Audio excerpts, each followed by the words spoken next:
Bonjour et bienvenue à cette troisième capsule des Gémélicours, le cours prénatal pour les futurs parents de jumeaux. Aujourd'hui, je vous parle de type de jumeaux et de type de grossesse gémellaire. Mais juste avant, je vais vous parler de la zygosité et d'autres thèmes techniques qu'on utilise des fois en gémilité. Alors tout d'abord, on y va avec le mot singleton. Ça, c'est un mot compliqué pour dire un seul enfant. Il y a des jumeaux, puis il y a des singletons. Ensuite de ça, dans notre dossier, des fois, on voit ça, primipare, multipare, gémellipare. Ça, c'est pas une maladie compliquée, c'est juste ce que l'on est, dans le fond. Donc, primipare, c'est une femme qui est enceinte pour la première fois, primipare. Multipare, c'est pas une femme qui est enceinte de multiples, c'est une femme qui est enceinte et qui a déjà eu des enfants. Et gémellipare, c'est une femme qui est enceinte de jumeaux. Alors, on peut être multipare, gémellipare ou primipare, gémellipare.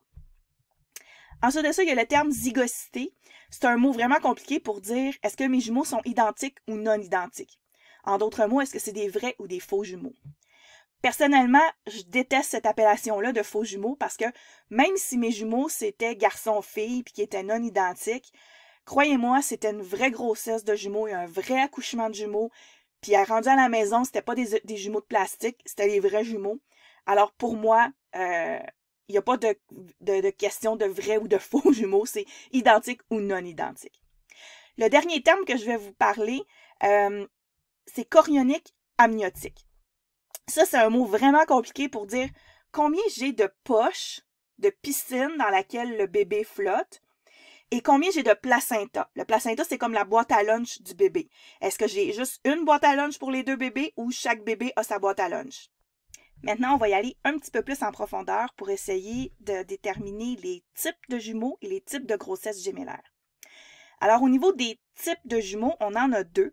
On a les monozygotes et les dizygotes. Les monozygotes, c'est un mot compliqué pour dire qu'il y a un seul ovule et un seul spermatozoïde qui, à un moment donné, s'est séparé en deux pour donner deux bébés. Ça arrive dans 25% des cas.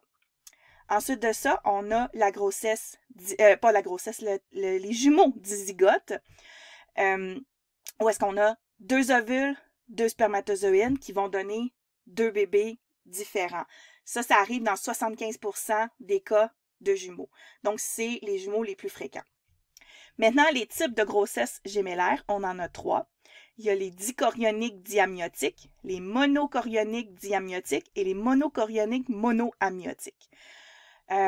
Familièrement, on les appelle les didi, les monodis et les monomono. Donc, pour les didi, ce que ça veut dire, c'est qu'il y a deux boîtes à lunch et deux piscines. Chaque bébé a son petit complexe aquatique à lui avec sa propre boîte à lunch. Il n'y a pas de communication entre les deux. Ça, pour que ça arrive dans les monozygotes, il faut que la séparation de l'œuf ait eu lieu 3 jours et moins après la fécondation. Ensuite de ça, les monodis, on a un seul placenta, donc une seule boîte à lunch pour deux bébés, mais ils ont quand même chacun leur piscine. Mais ils partagent la même boîte à lunch. Pour que ça arrive, il faut que la séparation ait eu lieu 3 à 7 jours après la fécondation. Ce type de grossesse gémellaire-là arrive dans 70% des cas de monozygotes. Les didis, c'est dans 30% des cas de monozygotes. Donc, les plus fréquents, c'est les monodis. Ensuite de ça, je vais me tasser la vignette un petit peu. On a les mono-mono. Donc, une seule boîte à lunch pour les deux et une seule piscine pour les deux. C'est la grossesse la plus risquée parce qu'il y a un risque d'emmêlement des cordons. Mais ça, je vais en parler un petit peu plus tard des risques. Pour que cette grossesse-là ait lieu, il faut que la séparation de l'œuf ait eu lieu à 8 jours à peu près. Plus la séparation de l'œuf est tardive, plus il y a des risques que ça donne des jumeaux siamois, des jumeaux conjoints. Peu importe lequel partie du corps c'est conjoint, ça arrive donc à ce moment-là. Ça arrive dans 1% des cas de jumeaux monozygotes. Donc, on voit très bien ici que c'est pas parce qu'on a des didis que c'est nécessairement des jumeaux non identiques. Les didis peuvent être identiques. Ça arrive dans 30% des cas de monozygotes, quand même. Maintenant, on va aller voir du côté des dizygotes, les types de grossesse gémellaire qu'on peut avoir avec ces jumeaux-là. Il y en a deux, soit les didis, mais il y a aussi les didis fusionnés. Alors, les didis, on l'a vu tout à l'heure, c'était dans le fond 2 placentas, 2 poches amniotiques. Il n'y a pas de changement à ce niveau-là. Ça arrive, c'est ça qu'on a le plus généralement, en fait, avec les dizygotes. Ensuite de ça, des fois, il arrive que les 2 placentas vont se mettre à fusionner. Si cette fusion-là a eu lieu très tôt dans la grossesse, on peut avoir la fausse image de monodie à l'échographie parce que la séparation entre les 2 placentas est difficile à voir à l'échographie. Donc, c'est pas parce qu'on se fait dire qu'on a des monodies que nécessairement ça va être des jumeaux identiques. Ça se pourrait que ça soit des didis qui ont fusionné, puis ça, on le sait juste rendu à la naissance. Donc, la morale de l'histoire, c'est que l'échographie ne peut pas vous dire si vous avez des jumeaux identiques ou non identiques, contrairement à la croyance. Parce que cette croyance-là, elle a la couenne dure, même chez les médecins, elle court cette croyance-là. C'est vraiment à la naissance qu'on peut savoir si nos jumeaux sont identiques ou non identiques. On peut le savoir comment? Ben, en étudiant le placenta pour voir si les membranes, de quoi ça a l'air. Parce que il y a 2 membranes autour des bébés. Dans le fond, il y en a une première qui est en fait l'espèce de truc noir que j'ai ici, là, le rond noir, ce serait la première membrane. Puis il y a la deuxième membrane qui est celle de la poche amniotique. Donc, ils vont compter pas de combien il y a de membranes, mais ils vont regarder comment est composé le placenta et c'est à ce moment-là qu'ils vont savoir si c'est des jumeaux monozygotes ou dizygotes. Par contre, si c'était des didis, ben c'est pas là qu'ils vont savoir si c'est des jumeaux identiques ou pas.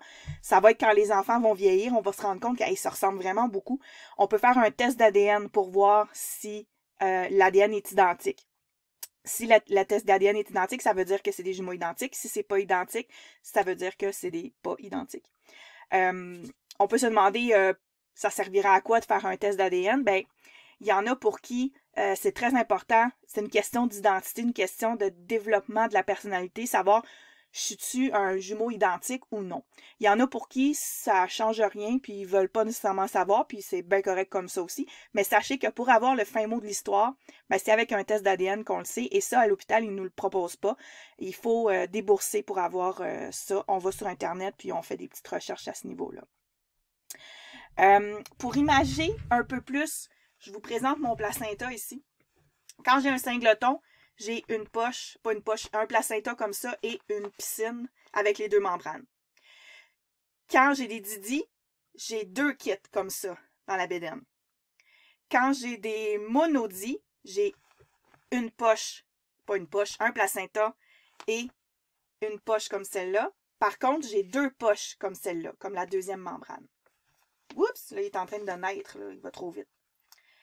Comme ça. Et quand j'ai des mono-mono, ben les 2 bébés sont dans les 2 mêmes membranes. Et on voit que il partage. Oh non, il a perdu son cordon. Alors lui, il est attaché à ce cordon-là. On voit que les 2 cordons partent du même placenta.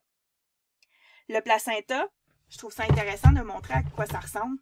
Donc, du côté maternel, ça ressemble un peu à ça. C'est un peu comme raboteux. Puis du côté fœtal, c'est vraiment beau. C'est comme un arbre. C'est vraiment joli. Alors, là, on voit ici qu'il y a les 2 cordons. Si j'avais des monodies, le deuxième cordon, il ne serait pas là. Il serait dans une autre poche, dans le fond. La prochaine image sur mon PowerPoint, je vous avertis tout de suite, elle est un peu graphique. C'est un placenta gémellaire, donc des didis, en fait. Si vous ne voulez pas le voir, je vous conseille de sauter, de fermer les yeux. Mais moi, personnellement, je trouve ça très, très beau. Il y en a qui font des empreintes de placenta. C'est magnifique. Ça fait vraiment comme l'arbre de vie de l'enfant. Alors, je vous montre à quoi ça ressemble. Attention, 3, 2, 1. C'est parti. C'est 2 placentas, dans le fond, qui ont un peu fusionné. On voit ici les membranes. On voit l'arbre, vraiment. C'est le côté fœtal qui est de ce côté-là, avec les cordons qui sont chacun sur leur placenta. Moi, je trouve ça magnifique. Les facteurs qui augmentent les chances d'avoir des jumeaux, c'est quoi? Ben, c'est l'âge. Plus on avance en âge, ben plus on a notre stock d'ovules qui est libéré et ça fait en sorte qu'on a plus de risques de double ovuler. Donc, plus de chances d'avoir des didis. Il y a le poids aussi. Il y a une question d'hormones avec le poids qui vient avec ça, qui fait en sorte qu'on a plus de chances de double ovuler encore. Encore là, c'est une chance d'avoir des didis. Et il y a les traitements de fertilité aussi, qui font en sorte que là, on va double, triple, quadruple ovuler pour être sûr d'en avoir un qui s'implante. Ou il y a carrément les cas où on va implanter plus que 3 bébés pour être sûr qu'il y en a un qui s'implante. Cela dit, de plus en plus, on a des règles dans les traitements de fertilité qui font en sorte qu'on ne peut plus implanter autant de bébés. Ce qui fait que, parce que ça donne des grossesses à risque là, absolument faramineux, là. Quand on est rendu à 6, 7, 8 bébés, là, ça devient ingérable. Donc, voilà pourquoi il y a des règles. Effectivement, il y a plus de jumeaux qu'avant. Dans l'histoire, le taux de jumeaux était stable à peu près à 1%. Il y avait 1% grossesse normale de singleton. On avait une grossesse gémellaire. Depuis quelques années, ça a augmenté. En 2010, on était à 1,2%. Puis finalement, on est monté jusqu'à 3% à cause des traitements de fertilité. Mais c'est ça, il y avait plusieurs raisons qui faisaient en sorte que les grossesses gémellaires ont été plus fréquentes. C'est que les femmes veulent des carrières, veulent faire leurs études, puis après avoir leurs enfants, donc plus de chances de double ovuler parce qu'elles sont plus vieilles. Et il y a les traitements de fécondité qui font en sorte que les jumeaux augmentent. On s'est rendu jusqu'à 3% de jumeaux. C'est à peu près là, le taux qu'on a présentement. Là. Ça n'a jamais monté au-delà. On a eu peur à un moment donné, puis c'est pour ça qu'il y a eu des règles en traitement de fertilité pour diminuer un peu, parce que c'est des grossesses à risque, puis on ne veut pas non plus provoquer des malheurs dans le fond. C'est ce qui met fin à cette capsule sur les types de jumeaux et les types de grossesse. Si vous voulez communiquer avec moi, ben vous pouvez le faire de plusieurs manières, soit en laissant un commentaire sous la vidéo. Vous pouvez aussi entrer en contact avec moi via la page Gemilicourt sur Facebook. Vous pouvez communiquer avec moi aussi par courriel, gemilicourt@gmail.com. Si vous voulez contribuer à la chaîne aussi, vous pouvez le faire. Et ça, c'est tout nouveau. Ce que vous pouvez faire, et ça c'est pas nouveau, vous pouvez cliquer sur j'aime, vous pouvez vous abonner, ça c'est super important, le nombre d'abonnés pour un YouTuber, c'est ce qui fait qu'on peut avoir plus d'options sur notre chaîne, et partager en masse. Et si vous voulez aller une petite coche au-dessus pour contribuer, ben vous pouvez aller sur ma page Utip. J'ai mis l'adresse internet, je vais la mettre aussi dans la description. Dans le fond, c'est un site internet où vous pouvez faire des dons en argent, comme si on donnait un pourboire dans le fond. Les Utip ont été créés pour que les créateurs de contenu puissent être rémunérés pour leur travail.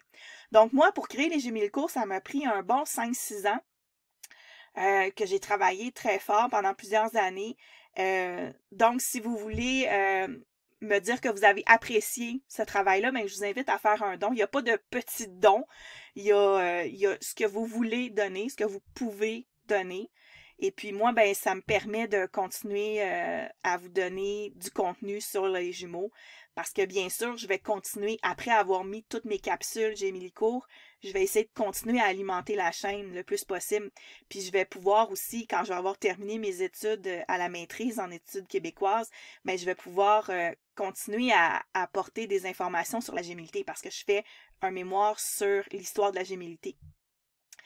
Donc sur ce, je vous dis merci d'avoir été à l'écoute. On se revoit pour la prochaine capsule. À très bientôt. Merci.